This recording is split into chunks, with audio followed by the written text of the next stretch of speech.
Students, how are you? Welcome to my YouTube channel Pankaj physics Gulati. Students, आपको इस channel पर ना केवल graduation and post graduation physics के टॉपिक्स की सबसे आसान एक्सप्लेनेशन देखने को मिलती है, बल्कि आपको साथ के साथ ये भी बताया जाता है कि आपको एग्जाम में क्या और कैसे लिख के आना है, ताकि आप सिर्फ एक वीडियो देख के ही अपने नोट्स बना सकें और एग्जाम्स में बहुत अच्छे मार्क्स ला सकें। तो स्टूडेंट्स, आज ही चैनल को सब्सक्राइब कीजिए और पाइए नोटिफिकेशन मेरी नई वीडियो का सबसे पहले। इसी कैटेगरी में आगे बढ़ते हुए आज हम बात करेंगे इलेक्ट्रोडायनामिक्स के एक और इम्पॉर्टेंट टॉपिक के बारे में, जिसका नाम है propagation of electromagnetic waves in a conducting medium. देखिए स्टूडेंट्स, हम सब जानते हैं कि जो एक्सेलरेटिंग चार्जेस होते हैं दे प्रोड्यूस और radiate electromagnetic waves. Electromagnetic waves में होती हैं time varying electric field and magnetic field which are perpendicular to each other as well as to the direction of propagation of electromagnetic wave। आज की इस video में हम देखेंगे कि जब इलेक्ट्रोमैग्नेटिक वेव्स किसी भी कंडक्टिंग मीडियम में प्रोपोगेट करती हैं तो क्या उनके एम्पलीट्यूड में इंक्रीज होता है या डिक्रीज होता है या कांस्टेंट रहता है, और बहुत ही इंपॉर्टेंट पैरामीटर्स भी स्टडी करेंगे of propagation of electromagnetic waves in conducting medium. तो चलिए स्टूडेंट्स, देखते हैं कि अगर ये टॉपिक आपको एग्जाम में पूछा जाता है तो आप इसको स्टार्ट कहां से करके आएंगे, आइए वो देख लेते हैं। The wave equation for E vector is given by. E vector के लिए, इलेक्ट्रिक फील्ड वेक्टर के लिए जो वेव इक्वेशन होती है वो आपको यहां पर डायरेक्ट यूज करनी है, और वो क्या होती है, del square E vector minus mu epsilon curly E vector by curly t minus mu epsilon curly square E vector by curly t square is equal to 0। ये हमारी first equation होगी, जहां पर symbols के usual meanings हैं, जैसे mu जो है वो मैग्नेटिक परमेबिलिटी ऑफ मीडियम को रिप्रेजेंट कर रहा है, एप्सिलॉन जो है इलेक्ट्रिकल परमिटिविटी ऑफ मीडियम को रिप्रेजेंट कर रहा है, सिग्मा जो है वो सरफेस चार्ज डेंसिटी को रिप्रेजेंट कर रहा है। इस इक्वेशन को कैसे ड्राइव किया जाता है इसके ऊपर भी मैं आपको बहुत जल्दी ही वीडियो बना के दूंगा। फिलहाल इस टॉपिक के लिए आपको ये इक्वेशन जो है याद रखनी होगी। तो स्टूडेंट्स, आइए आगे देखते हैं। The solution of above equation for EM wave propagating in Z direction is given by. इस इक्वेशन का जो सॉल्यूशन होगा वो आपको इलेक्ट्रिक फील्ड ई वेक्टर की वैल्यू देगा। अगर हम ये मान लें कि ईएम वेव्स जो हैं वो जेड डायरेक्शन की तरफ प्रोपोगेट कर रही हैं, तो इस इक्वेशन का जो सॉल्यूशन होगा उसे आप किस प्रकार रिप्रेजेंट कर सकते हैं, आइए वो देखते हैं। The solution of above equation is E vector is equal to E naught E raised to power iota k z minus omega t. क्योंकि हमने इलेक्ट्रोमैग्नेटिक वेव्स का प्रोपोगेशन जेड एक्सिस के अलोंग माना है, इसलिए यहाँ पर जेड लगाया गया है। अगर आप एक्स या वाई के अलोंग प्रोपोगेशन इसको एज्यूम करते तो यहाँ पर आप एक्स और वाई लेते अकॉर्डिंगली। तो स्टूडेंट्स, यहाँ पर के जो है वो प्रोपोगेशन कांस्टेंट है, इसको हम दे देते हैं सेकंड इक्वेशन। अब हम क्या करेंगे, इस ई वेक्टर की वैल्यू को यहाँ पर और यहाँ पर सब्स्टिट्यूट करेंगे। तो आप लिखेंगे using 2 in 1 we get del square. इस ई वेक्टर की जगह आपको वैल्यू पुट करनी है E naught E raised to power iota k z minus omega t minus mu sigma curly by curly t. इस ई वेक्टर की जगह आपको वैल्यू पुट करनी है E naught E raised to power iota k z minus omega t minus mu epsilon, ये वाला minus mu epsilon, उसके बाद curly square by curly t square. उसके बाद फिर से आपको ई वेक्टर की वैल्यू पुट करनी है E naught E raised to power iota k z minus omega t equal to 0। तो स्टूडेंट्स, यहाँ तक हम कर चुके हैं। इसके बाद के जो स्टेप्स होंगे डेरिवेशन के वो मैं आपको बताऊंगा नेक्स्ट सेक्शंस के अंदर। तो स्टूडेंट्स, लास्ट सेक्शन में हम इस स्टेप तक पहुंच चुके थे। आप इसी स्टेप में एक काम और कर सकते हैं। ये डेल स्क्वायर जो है वो एक लैप्लासियन ऑपरेटर है, जिसको एक्सपेंड करके कैसे लिखा जाता है, इस प्रकार से लिखा जाता है curly square by curly x square plus curly square by curly y square plus curly square by curly z square. तो लैप्लासियन ऑपरेटर को एक्सपेंडेड फॉर्म में इस प्रकार से लिखा जाता है। It is a 3 dimensional operator of x y z coordinates. क्योंकि हमने यहाँ पर ईएम वेव्स का प्रोपोगेशन सिर्फ जेड एक्सिस के अलोंग ही लिया है, तो आप इस डेल स्क्वायर की जगह ये नहीं लिखेंगे, आप इसमें से कौन सा कंपोनेंट लिखेंगे, सिर्फ ये वाला कंपोनेंट लिखेंगे, जेड वाला, एक्स और वाई वाला नहीं लिखेंगे। तो आप पिछले स्टेप में या इससे अगले स्टेप में आप ये काम कर सकते हैं, इस डेल स्क्वायर को रिप्लेस कर सकते हैं बाय करली square by curly z square. तो हमने स्टूडेंट्स डेल स्क्वायर को करली square by curly z square से रिप्लेस कर दिया, क्योंकि ईएम वेव का प्रोपोगेशन हमने जेड डायरेक्शन के अलोंग ही कंसीडर किया है। तो अब हमें क्या करना है, इस टर्म का 2 बार पार्शियल डेरिवेटिव करना है विद रिस्पेक्ट टू जेड। और वो आप कैसे करेंगे, जब आप इस टर्म का फर्स्ट टाइम डेरिवेटिव करेंगे, फर्स्ट बार डेरिवेटिव करेंगे विद रिस्पेक्ट टू जेड, तो आपको क्या मिलेगा, E naught E raise to power iota k z minus omega t.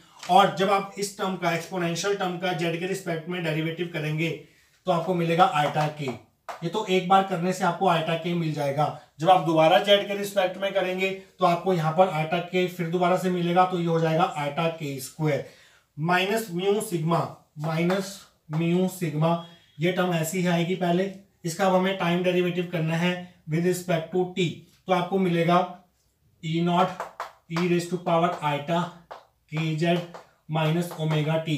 जब आप एक्सपोनेंशियल की पावर का टी के रिस्पेक्ट में पार्शियल डेरिवेटिव करेंगे तो आपको मिलेगा iota into minus omega means minus iota omega मिलेगा। तो आगे है माइनस म्यू यहां लिख देता हूं मैं, माइनस म्यू एप्सिलॉन। अब इस टर्म का आपको 2 बार पार्शियल डेरिवेटिव करना है विद रिस्पेक्ट टू टाइम, तो आपको क्या मिलेगा, पहले तो आप सेम टर्म उतार देंगे के जेड माइनस ओमेगा टी। जब आप पहली दफा करेंगे इसका टी के रिस्पेक्ट में पार्शियल डेरिवेटिव तो आपको मिलेगा माइनस आइटा ओमेगा। जब आप दूसरी दफा करेंगे तो भी आपको माइनस आइटा ओमेगा यहां मिलेगा, तो यहां पर आ जाएगा minus iota omega square is equal to 0। अब इन सभी टर्म्स में जो कॉमन आ रहा है वो कॉमन निकाल लीजिए। आइए देखते हैं आपका अगला स्टेप क्या होगा। तो स्टूडेंट्स हमने क्या किया, इस पूरी टर्म्स में से, इस पूरी इक्वेशन में से E naught E raise to power iota k z minus omega t common ले लिया, तो आपके पास अंदर क्या बचेगा, आइटा के स्क्वायर माइनस म्यू सिग्मा, और यहां बचेगा आपके पास माइनस आइटा ओमेगा, और यहां बचेगा आपके पास माइनस म्यू एप्सिलॉन ये वाला, ये बाहर जा चुका है, यहां बचेगा minus iota omega square equal to 0। अब ये टर्म तो 0 हो नहीं सकती, तो इसका मतलब ये हुआ कि ये वाली ब्रैकेटेड टर्म इक्वल टू 0 होगी, क्योंकि ये सोल्यूशन है हमारी wave equation for E vector के लिए। तो आप लिखेंगे, इसको एक्सपेंड करेंगे, iota square k square minus minus plus plus mu sigma iota omega, और यहाँ पर माइनस म्यू एप्सिलॉन, इसको एक्सपेंड करेंगे तो आपको मिलेगा माइनस आइटा का स्क्वायर हो जाएगा आइटा स्क्वायर, ओमेगा का square omega square equal to 0, because E naught E raise to power iota k z minus omega t not equal to 0 है, इसलिए इस टर्म को हमने इक्वल टू 0 रख दिया। आइए आगे सॉल्व करते हैं। We know that iota square is -1, तो यहाँ माइनस आ जाएगा, आइटा स्क्वायर -1 होता है तो ये माइनस माइनस हो जाएगा प्लस। तो स्टूडेंट्स यहाँ ये आ गया हमारे पास, यहाँ से हमें के स्क्वायर की वैल्यू निकालनी है, वो आ जाएगी mu sigma iota omega plus mu epsilon omega square, ये हमारी थर्ड इक्वेशन होगी। अब के जो है वो एक कॉम्प्लेक्स क्वांटिटी है, और कॉम्प्लेक्स क्वांटिटी को हम कैसे लिख सकते हैं, real part plus iota into imaginary part करके, क्योंकि हमें पता है कॉम्प्लेक्स नंबर को हम कैसे लिख सकते हैं। Now k is a complex quantity, so we may write k is equal to alpha plus iota beta. किसी भी कॉम्प्लेक्स क्वांटिटी को ऐसे एक्सप्रेस किया जा सकता है जहां पर अल्फा जो है वो रियल पार्ट है, बीटा जो है वो इमेजिनरी पार्ट है। स्क्वायरिंग बोथ साइड करेंगे तो k square equal to alpha plus iota beta square मिल जाएगा। यहाँ पर हमें आइडेंटिटी लगानी होगी ए प्लस बी के होल स्क्वायर की, जो कि होती है a square plus b square plus 2 into a b. तो स्टूडेंट्स आपको ये मिल जाएगा जब आप ए प्लस बी का होल स्क्वायर लगाएंगे। आइटा स्क्वायर होता है -1, तो यहाँ माइनस आ जाएगा, so k square equal to alpha square minus beta square plus 2 alpha iota beta. This is our fourth equation. एक के स्क्वायर की वैल्यू हमें यहाँ मिली हुई है, एक के स्क्वायर की वैल्यू हमें यहाँ मिली हुई है। तो नेक्स्ट स्टेप हमारा क्या रहने वाला है, थर्ड और फोर्थ इक्वेशन को हम कंपेयर करेंगे, because they are representing the value of k square, और ये काम करेंगे अब हम नेक्स्ट सेक्शन के अंदर। तो स्टूडेंट्स लास्ट सेक्शन में हम थर्ड और फोर्थ इक्वेशन फाइंड कर चुके थे, जो कि के स्क्वायर की वैल्यूज दे रही थी। ये थी हमारी थर्ड इक्वेशन और ये थी हमारी फोर्थ इक्वेशन। अब हम क्या करेंगे, इन दोनों इक्वेशंस के राइट हैंड साइड्स के real parts and imaginary parts को कंपेयर करेंगे। Comparing real and imaginary parts of equation 3 and 4 we get. अब यहाँ देखिए, यहाँ पर जो रियल पार्ट है जिसके साथ आइटा नहीं लगा हुआ वो है alpha square minus beta square, तो हमने alpha square minus beta square लिख लिया। This is the real part of equation 4। और थर्ड इक्वेशन के राइट हैंड साइड में रियल पार्ट कौन सा है जिसके साथ आइटा नहीं लगा हुआ, वो ये है mu epsilon omega square equal to आ जाएगा म्यू एप्सिलॉन ओमेगा स्क्वायर। ये हमारी फिफ्थ इक्वेशन हो गई। तो रियल पार्ट्स कंपेयर करके हमें ये फिफ्थ इक्वेशन मिल गई। आइए अब कंपेयर करते हैं इमेजिनरी पार्ट्स। फोर्थ इक्वेशन के राइट हैंड साइड में इमेजिनरी पार्ट कौन सा है जिसका आयटा लगा हुआ है, वो है 2 अल्फा बीटा। हमें आयटा नहीं लेना, 2 अल्फा बीटा आ गया इज इक्वल टू, और यहाँ पर आयटा के साथ जो कोएफिशिएंट्स लिखा हुआ है वो आपको लिखना है mu sigma omega. This is our sixth equation. अब आपको दो इक्वेशंस मिल चुकी हैं। इन इक्वेशंस को यूज करते हुए हमें फाइंड करनी है अल्फा एंड बीटा की value so that we can find k which is alpha minus iota beta. तो अब हम वैसे ही मैथ सॉल्व करेंगे जैसे आप जूनियर क्लासेस में 10th 11th 12th में मैथमेटिक्स के अंदर इक्वेशंस को सॉल्व करते थे। तो हम क्या करेंगे, यहां से बीटा की वैल्यू निकाल लेते हैं जो कि आ जाएगी beta is equal to mu sigma omega by 2 alpha. ये हमारी 7th इक्वेशन है। इस बीटा की वैल्यू को 5th इक्वेशन के लेफ्ट हैंड साइड में यहां पुट कर दीजिए। तो आपको क्या मिलेगा, using 7 and 5 we get alpha square minus beta की वैल्यू है mu sigma omega by 2 alpha, ऊपर है square is equal to mu epsilon omega square. अब आपको क्या करना है, एलसीएम लेना है। पहले आपको इसका स्क्वायर करना है। पहले alpha square minus mu square sigma square omega square by 4 alpha square is equal to mu epsilon omega square. अब 4 अल्फा स्क्वायर आप एलसीएम लेंगे तो ये 4 अल्फा स्क्वायर यहाँ भी चला जाएगा और 4 अल्फा स्क्वायर यहाँ भी चला जाएगा। तो आपको मिलेगा 4 अल्फा स्क्वायर ऑलरेडी प्रेजेंट है, अल्फा स्क्वायर यहाँ से भी आ रहा है तो अल्फा स्क्वायर का स्क्वायर हो जाएगा minus mu square sigma square omega square ऐसे आ जाएगा is equal to mu epsilon omega square, और ये 4 अल्फा स्क्वायर यहाँ भी मल्टीप्लाई होगा, 4 अल्फा स्क्वायर आ गया यहाँ पर। अब हमें इक्वल टू 0 बनाना है तो इस टर्म को आप इधर ले आइए। तो ये हो जाएगा 4 अल्फा स्क्वायर का square minus 4 mu epsilon omega square, 4 mu epsilon omega square, साथ में अल्फा स्क्वायर है और माइनस में ये टर्म है minus mu square sigma square omega square is equal to 0। ये एक क्वाड्रेटिक इक्वेशन बन रही है of the form ax square plus bx plus c is equal to 0, जहां पर x जो है वो अल्फा स्क्वायर को रिप्रेजेंट कर रहा है, x अल्फा स्क्वायर है। जो x स्क्वायर का कोएफिशिएंट है a वो यहाँ पर 4 रिप्रेजेंट कर रहा है, तो a की वैल्यू यहाँ पर 4 है। और जो यहाँ पर x का कोएफिशिएंट b वो क्या रिप्रेजेंट कर रहा है, ये टर्म रिप्रेजेंट कर रही है b। सो b है हमारा minus 4 mu epsilon omega square, और c है यहाँ पर कांस्टेंट टर्म जो है यहाँ पर वो है minus mu square sigma square omega square. तो स्टूडेंट्स ये क्वाड्रेटिक इक्वेशन का सॉल्यूशन हम कैसे फाइंड करते हैं, 10th क्लास में आप फाइंड करते थे by using quadratic formula. Quadratic formula को यूज करते हुए हम फाइंड करेंगे x की वैल्यू जो कि होगी अल्फा स्क्वायर की वैल्यू, वो हम करेंगे नेक्स्ट सेक्शन के अंदर। तो स्टूडेंट्स इस प्रकार की क्वाड्रेटिक इक्वेशन से हम x की वैल्यू कैसे निकालते हैं, बाय यूजिंग क्वाड्रेटिक फॉर्मूला जो कि होता है x equal to minus b plus minus square root of b square minus 4ac by 2a। यहाँ पर आप इनको वैल्यूज पुट करेंगे, जैसे x की वैल्यू थी अल्फा स्क्वायर, b की वैल्यू थी minus 4 mu epsilon omega square, b की value plus minus square root of यहाँ पर b की वैल्यू का स्क्वायर, ये b की वैल्यू है माइनस 4, a की वैल्यू है 4 और c की वैल्यू है ये लिखी हुई है c की वैल्यू अपॉन 2a, a की वैल्यू है 4। अब हम इसको सॉल्व करेंगे, थोड़ा सिंप्लीफाई करेंगे, उसके लिए मुझे ये पोर्शन जो है वो रब करना होगा। तो पहले मैं ये रब करता हूं आपके लिए।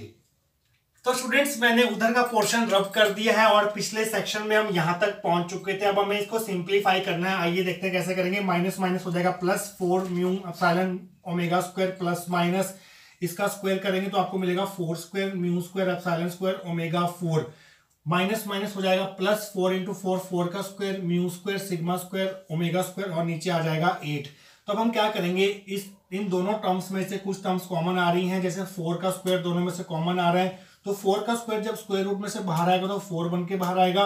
म्यू स्क्वायर इन दोनों में से जब बाहर आएगा स्क्वायर रूट में से तो वो म्यू बन के बाहर आएगा, और ओमेगा स्क्वायर जब इन दोनों में से कॉमन लेंगे तो वो ओमेगा बन के बाहर आएगा। तो अंदर आपके पास रह जाएगा, यहाँ पे ओमेगा की पावर 4 थी तो एक ओमेगा स्क्वायर बाहर जा चुका है in the form of omega, तो यहाँ पर ओमेगा स्क्वायर रह जाएगा, एप्सिलॉन स्क्वायर रह जाएगा, प्लस यहाँ पर आपका सिंपली सिग्मा स्क्वायर ही बचेगा, बाकी टर्म्स जो है वो स्क्वायर रूट में से बाहर जा चुकी हैं। नीचे आ जाएगा 8। तो इससे अगले स्टेप में आप क्या करेंगे, इन दोनों टर्म्स में से आप कॉमन लेंगे ओमेगा स्क्वायर एप्सिलॉन स्क्वायर, और अंदर आपके पास रह जाएगा ब्रैकेट में 1 प्लस सिग्मा स्क्वायर, क्योंकि omega square epsilon square sigma square के साथ नहीं था तो वो यहाँ पर जाएगा डिनोमिनेटर में, ओमेगा स्क्वायर एप्सिलॉन स्क्वायर नीचे 8 आ जाएगा। तो इससे अगले स्टेप में आप क्या कर सकते हैं students, omega square epsilon square को स्क्वायर रूट में से बाहर ले सकते हैं। तो अगला स्टेप आपका यहीं कर देता हूं मैं, तो ये हो जाएगा 4 mu epsilon omega square plus minus omega square बाहर जाएगा, ओमेगा बनेगा बाहर जाके, और ओमेगा ऑलरेडी प्रेजेंट है, तो ये हो जाएगा omega square 4 pi omega square, sigma square square root में से बाहर जाके सिग्मा की फॉर्म में बाहर आएगा, और अंदर आपके पास रह जाएगा 1 plus sigma square upon omega square epsilon square, और नीचे तो 8 है ही है।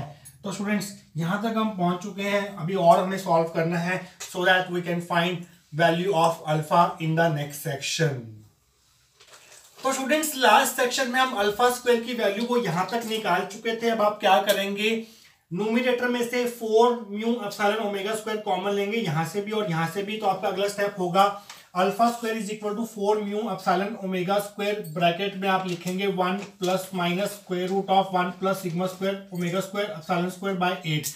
तो स्टूडेंट्स हमें तो अल्फा की वैल्यू निकालनी है, तो ये स्क्वायर इधर आके इन सभी के ऊपर स्क्वायर रूट बन जाएगा। पहले हम 4 को 8 से काट देते हैं, ओमेगा स्क्वायर का स्क्वायर रूट क्या हो जाएगा, ओमेगा हो जाएगा, म्यू एप्सिलॉन बाय 2 जो है वो स्क्वायर रूट में आ जाएगा, और ये जो ब्रैकेट लिखी हुई है इसके ऊपर हम पावर 1/2 लगा देंगे, तो ये स्क्वायर इधर आके पूरे के ऊपर स्क्वायर रूट बन गया।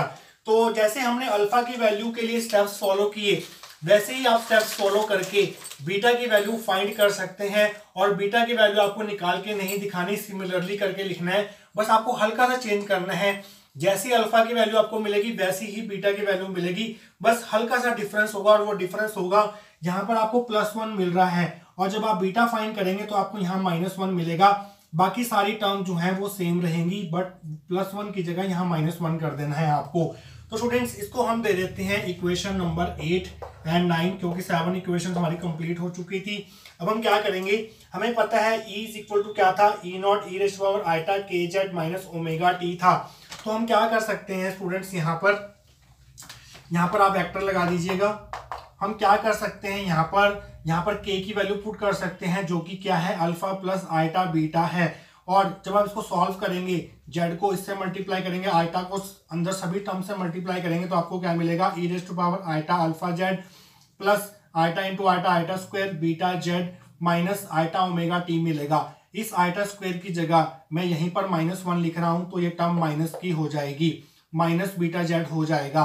और यही e की पावर माइनस बीटा जेड जो है वो बिना आइटा वाला है, और इन दोनों में से अगर आप आइटा कॉमन लेंगे और बिना आइटा वाले और आइटा वाले टर्म्स को सेपरेट करेंगे, तो आपको अगला स्टेप क्या मिलेगा, e is equal to E0 e raise to power minus beta Z अलग कर दिया, और e की पावर इन दोनों में से आइटा कॉमन लेके अलग कर दिया, e की पावर आइटा कॉमन ले लिया, अंदर बचेगा alpha Z minus omega T.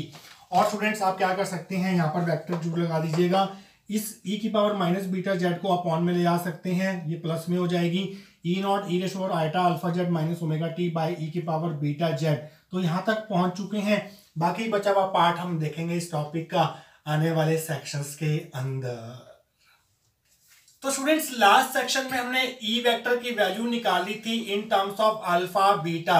ये ई वेक्टर की वैल्यू निकाली है हमने when the electromagnetic wave has covered distance z in the conducting medium. तो आप यहाँ पर इसके साथ ई वेक्टर के साथ ब्रैकेट में z भी लिखेंगे। तो स्टूडेंट्स ये अबव इक्वेशन ये शो कर रही है कि जो इलेक्ट्रोमैग्नेटिक वेव का एम्पलीट्यूड होता है वो एक्सपोनेंशियली डिक्रीज करता है जब वो किसी कंडक्टिंग मीडियम में ट्रेवल करती है, क्योंकि यहाँ पर e की पावर बीटा जेड जो है वो डिनोमिनेटर में आ रहा है। जब आप इसको ऊपर लेके जाएंगे तो e की पावर माइनस बीटा जेड आएगा, मींस एक्सपोनेंशियली डिक्रीज होगा एम्पलीट्यूड इलेक्ट्रोमैग्नेटिक वेव का when it travels in a conducting medium, means electromagnetic waves की डैम्पिंग होगी कंडक्टिंग मीडियम के अंदर। तो आप ये लाइन लिखेंगे, the above equation shows that EM wave damps exponentially in a conducting medium. यहाँ पर डैम्पिंग होगी ईएम वेव्स की कंडक्टिंग मीडियम के अंदर।